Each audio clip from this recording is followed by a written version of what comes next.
Gerakan melindungi dan mengelola sumber hak ekonomi masyarakat yang bermartabat, berbela rasa, dan berkelanjutan. Mari kita bersatu hati dalam doa, dalam nama Bapa dan Putra dan Roh Kudus. Amin. Allah sumber segala kasih, kami bersyukur kepadamu atas kesehatan yang Engkau berikan kepada kami semua umat-Mu. Pada saat ini kami ingin mengadakan pendalaman Prapaskah yang pertama. Kami mohon berkat-Mu, semoga kami mampu menjalankan Prapaskah ini dengan baik, berkat perlindungan-Mu, demi keluhuran dan kemuliaan nama-Mu, kini dan sepanjang masa. Amin. Dalam nama Bapa dan Putra dan Roh Kudus. Amin. Pemirsa terkasih dalam Kristus, selamat sore dan selamat berjumpa bersama saya, Teresia Aris Sukarmi. Dan hari ini, dalam perbincangan iman melalui Komisi Sosial Paroki Santa Teresia Jambi, saya mengajak narasumber kita yang ada beberapa mungkin masih merasa asing, tapi ada juga beberapa yang tidak asing lagi. Karena di masa Prapaskah, masa retret agung Gereja Katolik selama 40 hari, kita diminta untuk merenungkan tentang masa Prapaskah. Dan hari ini narasumber kita adalah Bapak Sri Muryono SAG. Selamat sore, Bapak. Selamat sore. Ya, baik. Pak Sri, dalam perbincangan iman sore hari ini di masa APP ini, kita mengambil tema tentang membangun ekonomi yang berbela rasa, semakin bertobat semakin solider. Ya, dan tema yang pertama dari subtema untuk pendalaman APP adalah membangun ekonomi yang berbela rasa seperti kehendak pencipta. Nah, sebelum kita masuk pada pembahasan tema lebih luas, saya ingin menanyakan terlebih dahulu kepada Pak Sri, seperti awal mula kita telah menyampaikan bahwa saat ini adalah masa retret agung selama 40 hari karena kita memasuki masa Prapaskah. Baik. Ya. Membangun ekonomi yang berbela rasa seperti kehendak pencipta. Nah, sebagai pertanyaan sebenarnya apa yang menjadi gagasan dasar dan tujuan sehingga tema tersebut dimunculkan? Silakan. Baik, terima kasih Mbak Ari. Selamat sore para pemirsa semua. Sebelum kita mengulas gagasan dasar, saya akan sedikit menjelaskan apa itu retret agung. Ya, masa Prapaskah sering disebut retret agung, yakni masa yang digunakan atau kesempatan yang digunakan untuk merefleksikan diri sejauh mana hidup kita yang sudah dilewati terlebih dalam 1 tahun ini. Nah, kita bisa belajar meniti jalan ke dalam diri sendiri, bertanya, berefleksi lebih jauh bagaimana di masa Prapaskah ini kita membangun diri, mengkoreksi diri, mawas diri sejauh mana hidup kita di hadapan sesama dan di hadapan Tuhan. Kalau berbicara mengulas gagasan dasar tentang sikap berbela rasa dan ekonomi yang berbela rasa, kita terlebih dahulu ingin mengulas tentang hakikat Allah yang kita kenal di dalam Yesus Kristus. Paham konsep Allah yang dulu jauh dan konsep Allah yang jauh sekarang ini dengan adanya kehadiran Yesus Kristus itu, Allah menjadi yang dekat dengan kita.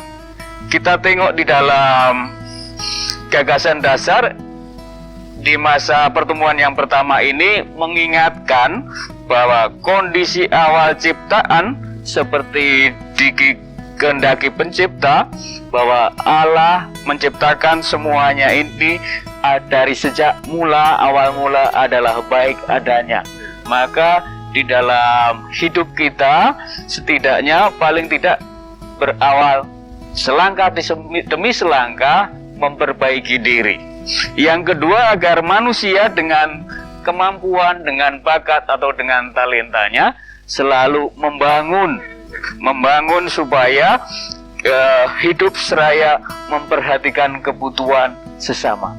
Itu gagasan pokok yang kedua. Yang ketiga, Allah sangat menghendaki bahwa ciptaannya ini diatur dan dikelola, terlebih melalui sumber daya manusia supaya hidupnya lebih sejahtera. secara lahir dan batin di hadapan sesama dan di hadapan Allah. Itu 3 gagasan pokok yang pertemuan pertama gereja suguhkan, Ibu Hari. Kemudian untuk tujuan dari tema itu disampaikan. Adapun tujuan tema yang disampaikan di pertemuan Prapaskah yang pertama ini menyadarkan kita bahwa manusia diperuntukkan untuk menghargai martabat manusia yang luhur, yang manusia diciptakan secitra atau segambar dengan Allah, menghargai martabat manusia. Oke, ya. Pak Sri, berkaitan dengan gagasan dasar kemudian tema, kalau kita melihat pada gagasan dan tema tersebut, bagaimana bila dikaitkan dengan tema yang pertama di masa APP ini, Pak Sri melihat perkembangan ekonomi sampai sejauh ini bagaimana situasi dan kondisi gereja dan perkembangan ekonominya? Kalau dilihat, silakan. Baik, situasi gereja dan perkembangan ekonominya, gereja memiliki lembaga-lembaga sosial seperti rumah sakit, pendidikan atau panti asuhan. Nah, dengan adanya lembaga seperti itu sangat membantu yang lemah, yang miskin, dan seperti ada subsidi silang antara yang berekonomi mampu membantu yang miskin. Di dalam kelembagaan itu bisa merekrut karyawan-karyawan yang dari berbagai daerah saling mendukung satu dengan yang lain demi kemajuan lembaga-lembaga sosial, rumah sakit dan sosial itu, Mbak Ari. Iya. Artinya bahwa gereja Katolik itu ada kepedulian. Ada kepedulian terhadap kaum miskin, kaum lemah, dan lebih di masa ini ya. Di masa COVID pun juga termasuk ya. Iya, betul-betul di masa COVID ini. Kalau saya melihat bahwa ada beberapa dari bidang dewan, salah satunya kalau nggak salah itu di sosial ya, bidang sosial. Betul. Ya, betul. Itu kan menyampaikan suatu aksi ya, untuk memberikan sumbangan-sumbangan apa ya, berupa memberikan paket-paket sembako. Betul. Salah satu contoh ya itu. Iya. Ya. Betul. Baik, Pak Sri. Kemudian berkaitan dengan situasi kondisi gereja dan perkembangan ekonominya, ada istilah, Pak Sri, option for the poor. Ini bahasa saya ini karena nggak pinter bahasa Inggris ini beneran ini. Option for the poor. Apa maksudnya? Mohon penjelasannya, Pak Sri. Silakan, Pak Sri. Iya. Ini option for the poor ini dimaksudkan bahwa kita untuk lebih memperhatikan kaum miskin, kaum yang terpinggirkan, kaum yang tersingkirkan, terlebih dari bidang ekonomi ya. Mungkin kurang perhatian dan kasih sayang juga. Nah, gereja sangat intens, sangat bersemangat untuk menggalang ini, membantu yang miskin, yang menderita ini, yang lemah, yang kurang tersapa, katakanlah begitu, Mbak Ari, supaya dekat dengan kita, dengan gereja umat Allah ini. Baik, lalu itu di pertanyaan ketiga, lalu dimasuk pada pertanyaan keempat nih, Pak Sri, bahwa dalam hal keterlibatan sosial dan kepedulian terhadap ekonomi yang berkeadilan, gereja Katolik itu juga sebagai yang terdepan, harus terbaik. Menurut Pak Sri, setuju atau tidak? Kalaupun setuju, apa buktinya? Iya, kalau ditanya setuju atau tidak, ini kalau gereja mengambil peran, merintis, itu saya sangat setuju. Tapi yang jelas, Mbak Ari, gereja harus berbuat. Kita janganlah berorientasi pada hasil dulu, tetapi kita berorientasi pada proses pendekatan supaya ada wujud nyata kita memperhatikan mereka, supaya menyentuh sampai ke yang titik yang dalam, sampai kebutuhan ini kaum miskin dan menderita di sekitar kita. Berarti ini ada keterkaitan dengan pertanyaan di sebelumnya sepertinya. Seperti tanda kepedulian. Sampai sejauh ini kepedulian gereja seperti adanya gereja Allah, rumah sakit, betul, kemudian sekolah-sekolah, seperti itu ya. Itu adalah bukti-bukti, artinya kita setuju bahwa gereja Katolik harus terdepan untuk peduli dengan lingkungan, dengan orang-orang yang membutuhkan, terlebih mereka dari segi pendidikan dan pendapatan. Betul, iya. Begitu juga di masa COVID, memang kita juga harus peduli terhadap mereka yang mengalami istilahnya berdampak secara ekonomi dari pandemi COVID. Betul. Nah, iya. Adanya kaum miskin dan menderita dan tersisih ini, satu sisi janganlah dipandang sebagai beban, tetapi ini pandanglah sebagai pedagogi ilahi. Cara Allah mendidik kita yang bisa menolong. Dengan adanya seperti ini, kita menjadi semakin berbela rasa itu tadi, semakin solidar pada mereka, Mbak Ari. Oke. Kemudian berkaitan dengan gereja kita sendiri, entah itu di stasi ataupun juga di paroki, terkait perhatian pada ekonomi yang berbela rasa, itu bagaimana menurut Pak Sri? Bagaimana dengan gereja kita sendiri, entah di stasi atau di paroki, terkait perhatian kita pada ekonomi yang berbela rasa, menurut Pak Sri bagaimana sampai sejauh ini? Secara pribadi maupun bersama, dalam karya-karya ekonomi menopang, memperhatikan mereka. Nah, kalau ditanya situasi di stasi, situasi di wilayah dan paroki, kita sangat intens, sangat antusias untuk membantu hal ini. Terlebih untuk mengabdikan sikap-sikap sosial. Itu, Mbak Ari.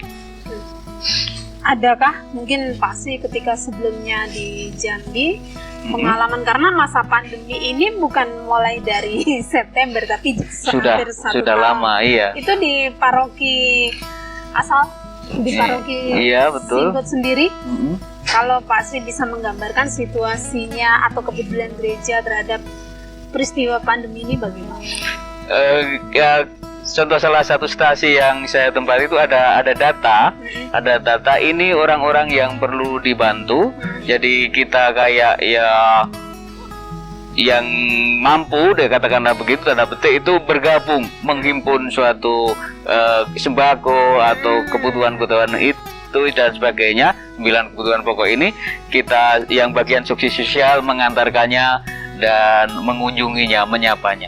Artinya sama ya, masih sama. Ada ini artinya bahwa kita tetap mengutamakan kepedulian kita secara sosial dan secara ekonomi. Betul, iya. Sesuai dengan tema. Lalu secara singkat, spirit yang bagaimanakah yang perlu dibangun supaya tercipta kegiatan ekonomi yang berkeadilan dan berkepedulian atau berbela rasa?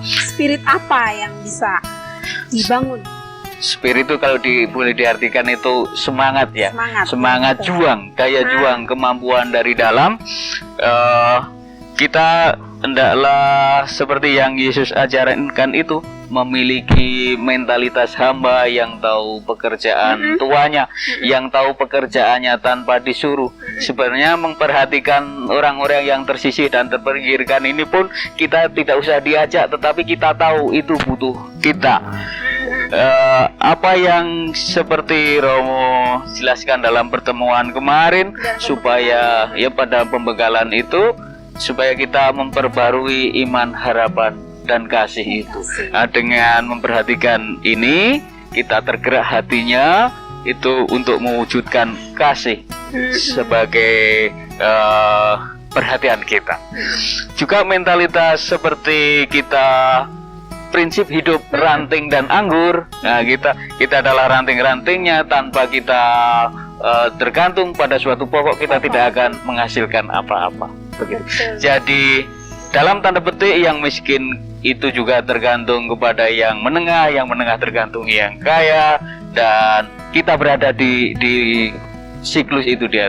Dan kita pun tergantung pada Allah sang sumber hidup, sang sumber iman, harapan, dan kasih yang sesungguhnya. Iya, berbicara tentang spirit, Pak Sri.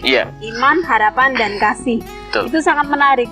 Mestinya ada landasan kitab suci atau landasan dasar dari pertemuan pendalaman APP yang pertama ini.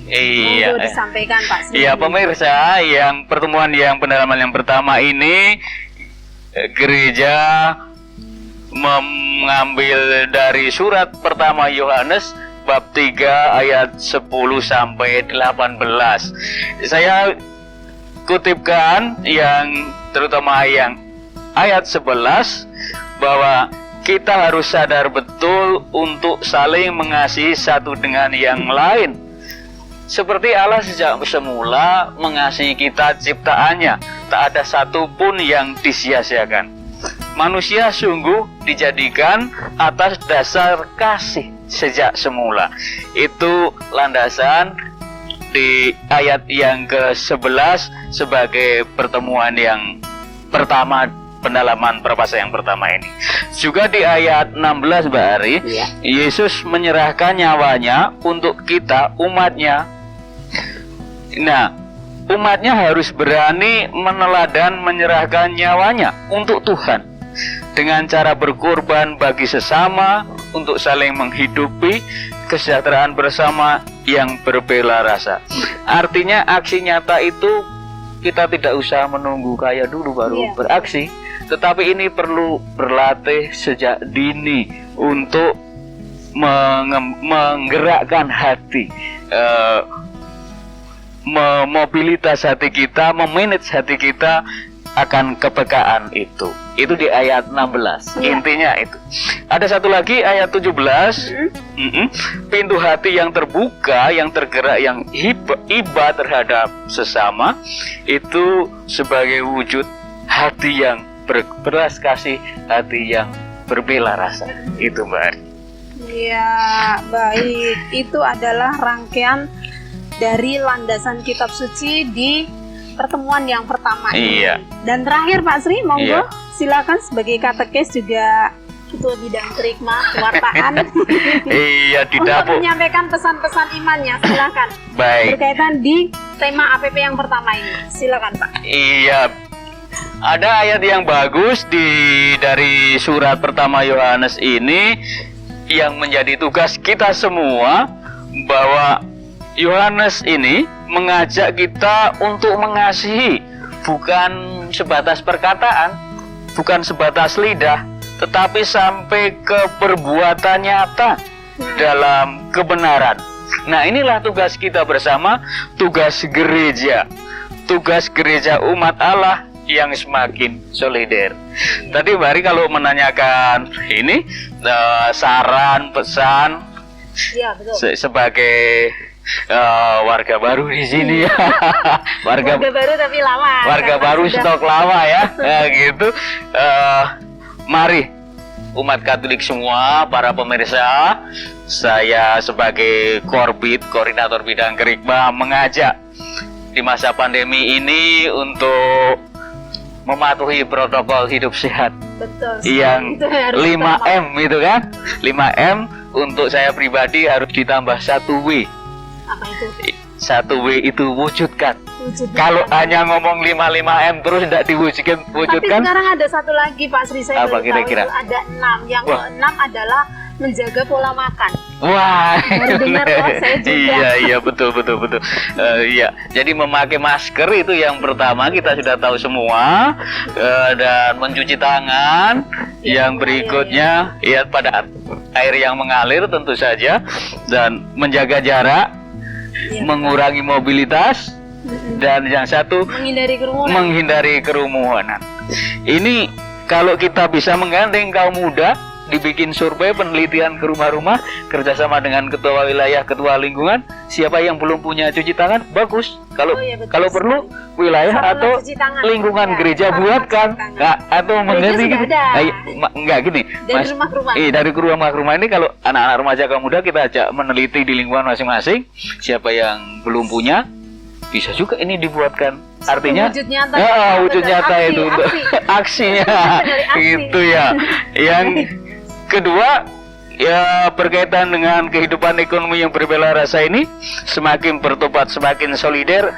Ayo kita di masa prapasah ini yang belum rajin membaca kitab suci, ayo membaca kitab suci, supaya ini sabda Allah ini menjadi hidup. Bukan barang mati ditumpukan.